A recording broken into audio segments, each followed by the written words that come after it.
Yesterday, a report went out that Kimora Simmons had agreed in writing to hand over primary custody of her 11-year-old son to his father. And the father she was supposedly handing him to? Well, he's sitting in a federal prison right now, serving time for a $4.5 billion embezzlement scheme. That story went everywhere. And it turns out it wasn't even true. It was a clerical error. But the real story, what's actually in this filing and who this man really is, might be even more interesting than the version that went viral. I'll tell you more after the intro.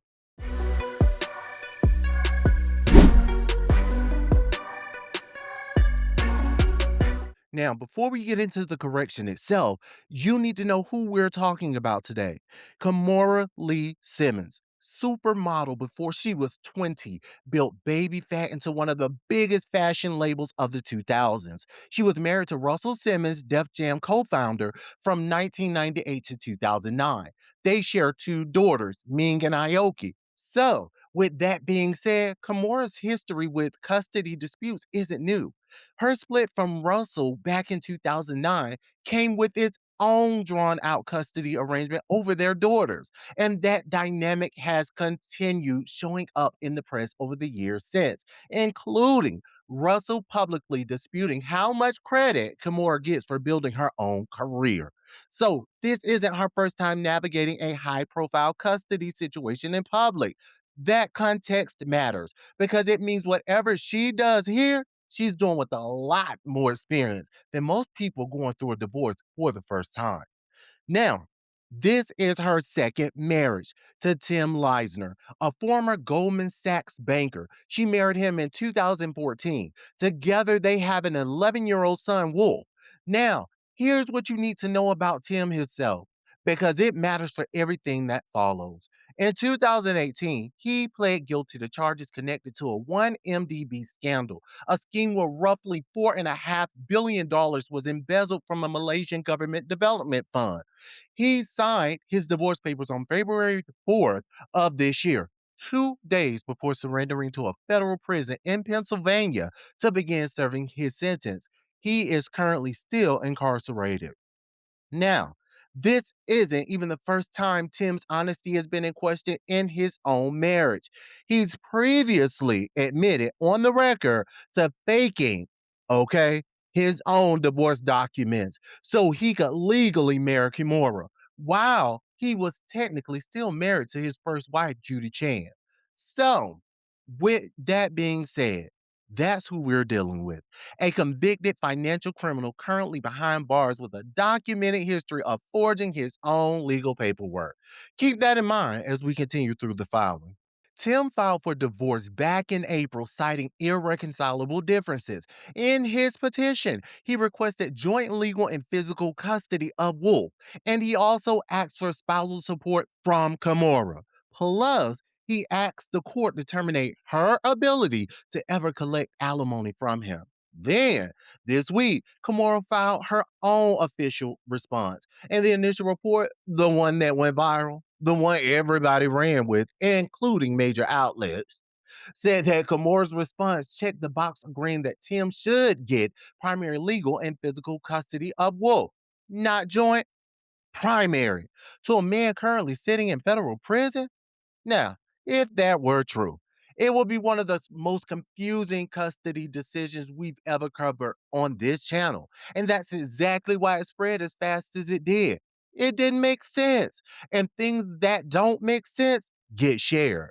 But it wasn't true. Shortly after that initial report, TMZ came back with an update. A source with direct knowledge of the situation confirmed that the primary custody to Tim checkbox was a clerical error in the paperwork.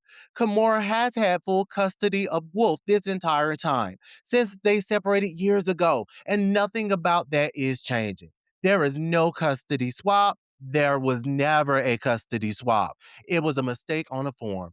It's worth understanding why a mistake like this can't even happen. Divorce responses are dense legal documents, multiple check boxes, multiple exhibits, sometimes dozens of pages, often filed filled out under a tight deadline by attorneys managing several cases at once. A single wrong checkbox on a custody sitting right next to a section about spousal support is exactly the kind of error that slips through. And it doesn't make it less alarming when it's first reported. A filing is a filing, and courts take it at face value until it's corrected. But it does explain how something this consequential looking could happen without anyone intending it. I want to pause here and give credit where it's due. Now, TMZ corrected its own reporting on this, and that's the exact kind of thing we should expect and encourage from outlets covering fast moving legal stories. Court paperwork gets misfiled, boxes get checked wrong. It happens. The difference between a good outlet and a bad one is whether they fix it when it's found. And here, TMZ did that. So strike the custody headline entirely. What's left, though, is still real, still file, and still worth talking about. Here's what Kimora's response did accurately request. According to the same TMZ reporting, she's asking the court to permanently block Tim from ever collecting spousal support from her. At the same time, she's requesting that Tim pay her spousal support, and she's asking the court to order him to cover her attorney fees for this divorce.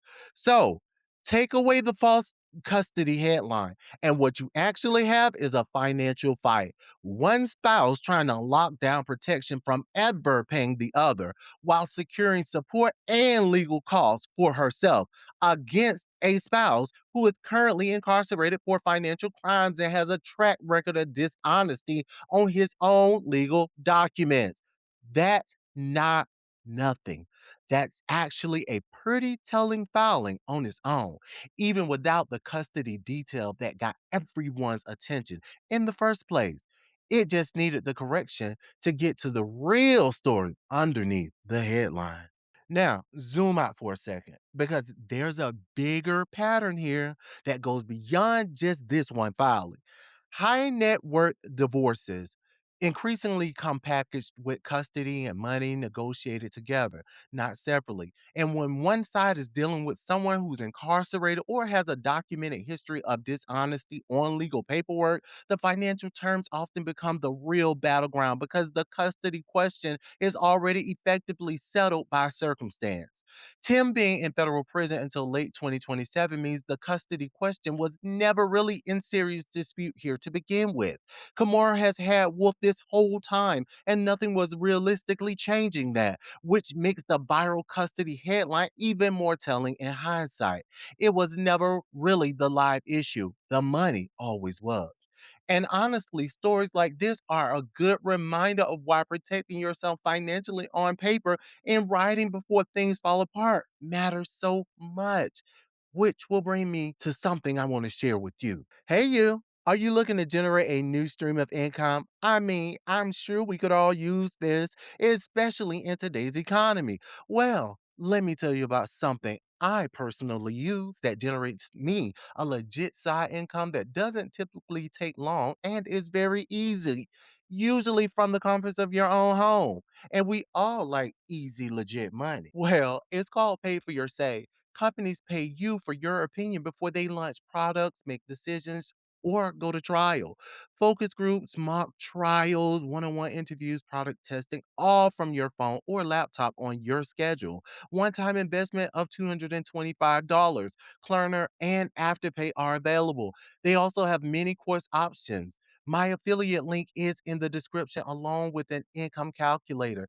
This is an affiliate link. I earn a commission at no cost to you, but I would never put anything in front of the royal community I have not personally used myself.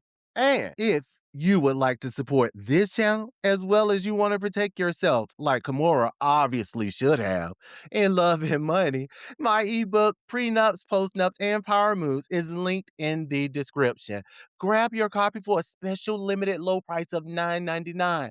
Get your copy because this is only for a limited time now. You purchasing this ebook would really help build the royal community that you all have come to love. Before you go, if you made it this far, you are already a part of the royal community, and I genuinely appreciate that. The subscribe button is right there if you want to make it official. If I gave you something to think about today, the like button would mean a lot.